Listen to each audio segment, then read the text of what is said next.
I want to prosper. I want to prosper. I want to prosper. I want to prosper.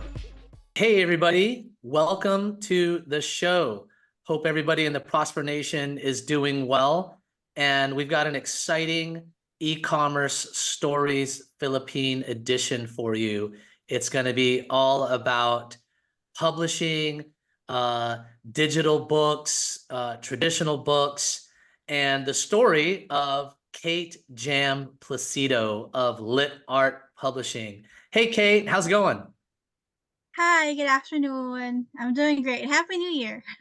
Yeah, happy New Year to you as well. I'm super happy that we've actually had a chance to connect. I've been so intrigued by your business, and so glad to be here. So maybe we can get started, and maybe you can just introduce yourself, tell us where you're from, and maybe then you could just flow into how did Lit Art Publishing get started? Okay. Hi, I'm Kate Jam Placido, and I'm from Bataan. So the business is also home-based, and the business is Lit Art Publishing, which we started 2020 as a writing group with friends when we publish an anthology, a short stories of uplifting stories about the pandemic. So that's how it started. And then fast forward to 2022, I started Lit Art Publishing as a sole proprietorship to publish short form literature. That's awesome. So I've seen a huge growing popularity of form stories and literature, whether Mhm. that be for marketing purposes, entertainment, leisure. Tell us about, what are the categories of short form literature that you focus on? Well, when it comes to short form literature, there are a lot of genres that you can write or talk about. Um, but for lit art, I focus on short stories and poetries. So as to the genre, it varies really depending on um, not to say that I'm trying to publish more unconventional genres, but I am open to publishing genres or themes that are not mainstream. So I'm open to publishing stories and even poetries in Filipino, in English, or even in other regional languages. Oh, cool. So, before we keep going into the deeper parts of what you do and how you do it, how did you get here? Like, what were you doing before Lit Art Publishing? Oh, I actually finished accountancy in college, but in 2018 I started as a freelance writer. And then from there, I was introduced to the publishing industry, and I met a lot of other writing friends, and that's how after publishing an anthology with some friends, I saw a need for a platform for budding writers to show their work to the world that doesn't necessarily require them to have a big following in social media or a wide readership. I focus more on the unique stories that they can bring out or the unique stories that they want to share to the rest of the world. So that's how Lit Art Publishing started. I think it's really cool that your background is in accounting from a formal education standpoint, but somehow you've found this, I guess you've got to have a creative juice in you to go from accounting to uh, Writing. freelance writing and publishing, and now having your own digital platform and all that. Did somebody inspire you, or did you just find it, or was it always just in you, hiding and ready to come out? Always loved reading. So that's one of the things that I grew up with that um it's never really thought of writing or the books or the publishing industry become my career, because at growing up, reading was just something that I love to do. It's something that I enjoy doing during my free time. But then um I think if you've read as many books, there would come a point that why can't I find some of the stories that I want to read? So that's when you decide that I'll just write the stories that I want to read instead of looking for a book to read that has the same story. So that's how I guess it started. Gotcha. So if someone was to go to shop.litarthub.com, your site, what actually would they see on there? Would they see books that you wrote, books that others wrote, books that you helped others write? What is the kind of collection that someone might find on there? Many of the books on the website shop.litarhub.com are books that are written by the authors that I help publish their books. So I would work either as their publisher or as their editor, or I'm the one who helping out in publishing their books.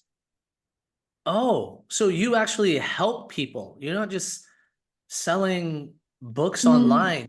You have a no. service and a process to help someone write a book. Yes. Yes. Cool. Maybe you can help me write a book one day. That's one of my goals. Sure. I'll be glad to help you out with that. Yeah, so let's just pretend, let's say I had interest, and maybe there's probably a ton of other people that, might want to write about something that they're really passionate or enjoy. Mhm. Like, what does it take to write a book? Well, first and foremost, you need to have an idea of what message you want to share to other people. It um I mean, polishing how the book is written or how it would be presented when once it's published, that would go through the editorial phase of the book. But for you to start writing the book, you need to have an idea first. It's not just it can be a random idea, but it's better if you have a specific message that you want to send to other people. What what do you want to share with them, or what part of your spirit, what part of your soul do you want to share to other people, that you want them to read? Would you want to help them learn something new? You want them to be inspired by your words? Do you want them to feel consoled with your stories and things like that? So, do you help people figure out that idea, or they got to come up with it on their own, or they've got a bunch of ideas? That could be difficult just to nail down. Yes. Some of the writers that I talk to, they have a lot of ideas that they want to write about. So I help them um or have a clear idea of what they could start with. It doesn't necessarily mean that you have to scrap all the ideas that you have, but you just have to start with one thing. Because Yeah. when it comes to writing a book, the most important part is for you to start writing your first draft, because you can get the manuscript, polished manuscript, if you don't start with your first draft. And the first draft starts when you have a clear idea of what you want to write about. And if you were to define uh short story or short literature, what does that mean? 20 pages, 100 pages? Is there an official or formal, definition of that? If we get to a technical definition for short stories, it could go from um 6 words to like 10,000 words or 20,000 words. So that Mhm. would very vary when it comes to short stories. But something that could define, I guess, short stories and poetries is that it's something that you can consume in one sitting, something Um, that you can read while you're taking a bus ride, something that you can relax with before you go to sleep at night or taking a break from work, something like that. So that's my definition of short stories or short form literature. okay, so something you can start and finish in basically one sitting and Ye- understand the story. Okay, Yes. that's cool. I mean, how did you see that there was and identify that there was a market for this?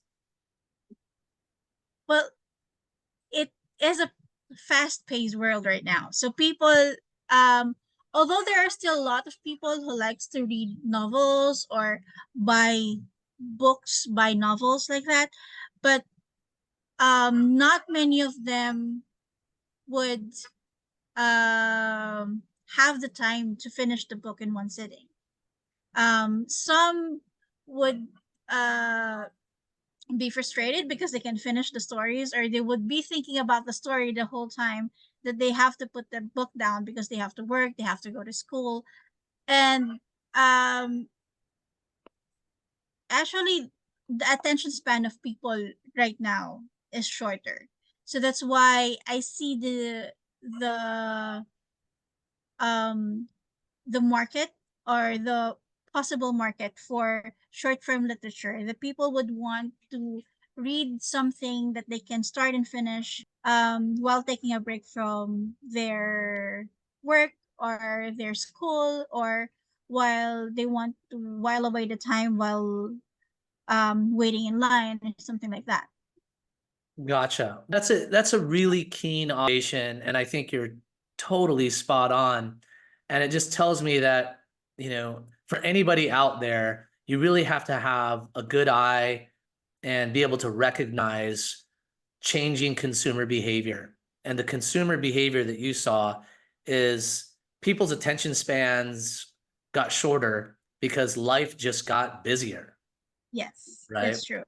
And is your target market primarily Filipinos, Filipinos in the Philippines, anybody around the world? How, who do you target?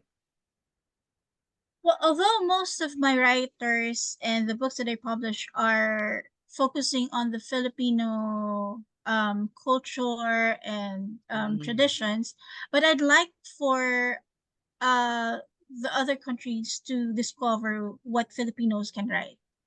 okay. Um, but for now, I think um, there is a market locally for Filipinos to read more books published by Filipinos and written by Filipinos. So So, yeah. why did you get into that? Why did you focus on Filipinos and basically Filipino life? Um, Mainly is because there aren't a lot of books right now where you can read about the Filipino way of life. Even some of the stories that I've read that are written by some Filipino writers are westernized. The mindset of the characters, the lifestyle of the characters. So I'd like to publish more of stories and poems that reflect the Filipino culture, how we live our life, how we navigate life, how different Filipinos view life as compared to um, other nationalities. That's cool. I have sensed, having gone to you and hearing you, I sense that you have this sense of Filipino pride, wanting to help promote and inspire people to write and read more and, about, you know, the Philippines and life. And now's a great time because, we've got, more starlight and music and sports Yeah. nowadays, and there's so much more to just the mainstream Hmm. That's of true. the Philippine culture. Mhm. So that's great that there's someone out there like you that's helping raise the flag for, this industry. Now, how do you go about marketing your products, and how did you know that, hey, this is something I can make money on? I'm not sure, Kate, if you did some research on this or if you saw this before, but I think it's amazing that there were 191 million ebooks sold. And this is the most recent research was going back 2 years ago. And it's continuing to grow, at over 20%. And it's not just ebooks, because that's just ebook growth. People are buying traditional books online Mhm. as well, Yes, right? that's true. And it's just continuing to grow. And obviously, there's the Amazons of the world, but Mhm. I like what you've done here. And, seems like you've got a really good start. So, how did you identify that there's a market and say, I can make money on this? I know maybe it's not all about money for you. Tell us more. Well, I I've I've worked before as a virtual assistant for a publishing company. So that's actually where I started to get the idea of how the publishing industry works, and I saw what niche or what part of that I can fulfill. And it's why I mean, starting during the pandemic, people start looking for books to read because that's the only one of the things that they can do while they're in quarantine, while they're stuck at home. So they can read. So that I think that's when it started for the publishing industry to gain readers again. And that's also the start of when um, writers start publishing their work. So, and also that is the reason why there is a need for more books. There is a need for a platform for writers where they can publish their work. So, that's how I started Lit Art Publishing. That's awesome. Well, I really sincerely hope that you can continue helping people spread and tell more stories. Because I'm a big believer. That's what, helps create communities. And I don't know where, I think it was a movie or something, somewhere I heard it was a really good saying, something about if you want to travel around the world and go to many places in your life, just keep reading books, right? Reading books is a form of travel because you can travel almost anywhere just by reading about it, right? True. So going back to your business, you know, does anything stick out as your biggest success so far? Um, One of the books that I published, The Written Property, is actually a partnership with the Freelance Writers Guild of the Philippines. It's a workers' organization of freelance writers and the Intellectual Property Office of the Philippines. So the guild got a grant from the IPOFIL, the Intellectual Property Office, for us to publish a book about copyrights. So one of what I can consider a success of Lit Art was being a partner in publishing that book because it would help a lot of freelance writers to know more about their rights on the works that they've written, even though it was written for a client. And aside from that, as a registered publishers with the National Book Development Board, I was able to join different book fairs, and like for the Philippine Book Festival, which happened in Manila and in Davao, and then the Manila International Book Fair. So I was able to get a spot to exhibit the books there. So I think that's one of the highlights that I have um for lit art. And also because I was joining the different book fairs, I was able to funnel some of the customers to visit the website and buy books online. That's awesome. So, wow, I didn't realize. So you're also, how did you, what's the phrase? You're an official publisher. Is that, you're so modest. You're like, yeah, official publisher. You know what? That sounds like being a black belt or something. Oh no. What is it? Tell me about that. The National Book Development Board, or the organization that handles the book publishing industry in the Philippines, um, required publishers to register on their website for you to be able to be listed with not only with with the agency, but also with the National Library of the Philippines as one of the publishers of the Philippines. So you need to submit documents and all that to register.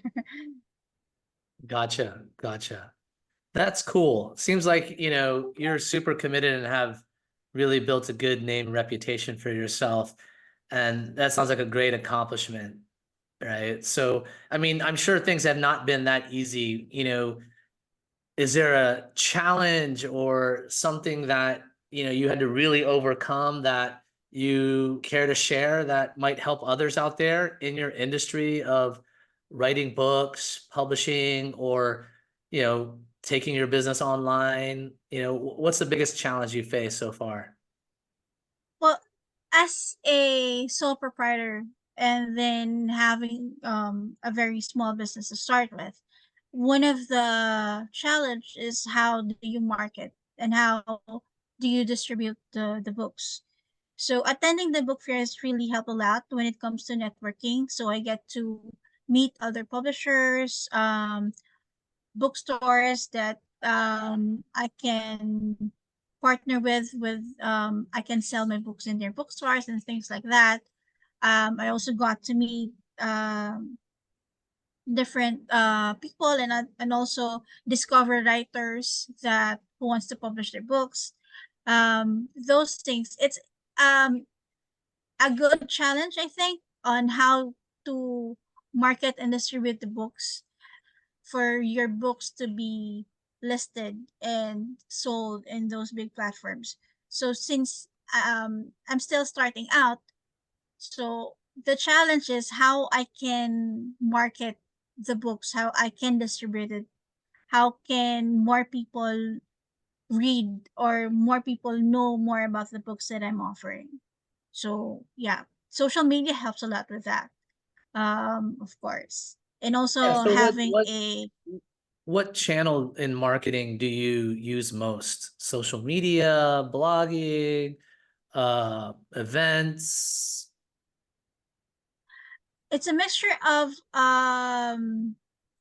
the social media and then the events. Because readers would like to see the book, hold the book before they decide to buy. So that's you can get their attention through social media, but when it comes to buying the books, they some of them still prefer to see the physical product first before they buy. Um,